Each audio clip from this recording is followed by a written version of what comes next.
শুনছো? বলছো আমাকে একটু কিছু টাকা দাও না গো। কি হবে টাকা দিয়ে? আরে একটু লাগবে, দাও না একটু টাকা, একটু দরকারে লাগবে। না না, তোমার অনেক দরকার, অনেকবার আমি তোমার কাজে পড়েছি ভাই, আর কোনো টাকা দিতে পারবো না। আরে বাবা দাও না, ওই যে মোড়ের মাথায় না একটা বয়স্ক লোক এসেছে জানো তো, ওই জন্য একটু টাকাটা লাগবে, দাও না। বয়স্ক লোক?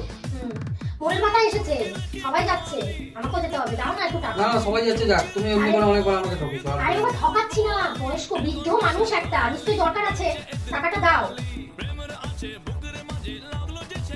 দাও না। ঠিক আছে, থ্যাংক ইউ। ওই শোনো, হ্যাঁ বলো। প্রচুর বয়স্ক? হ্যাঁ বয়স্ক মানুষ খুব দরকার, ওই জন্যই তো যাচ্ছি আমরা। আমি যাচ্ছি, পাশের বাড়ি ওই সীমাবদিও যাচ্ছে। কেন বয়স্ক মানুষটাকে বলবে ঠান্ডার সময় ভালো ভালো শীতের পোশাক কিনে পড়তে, এই জন্য আমি দিলাম। হাজার টাকা? হ্যাঁ। ঠিক আছে।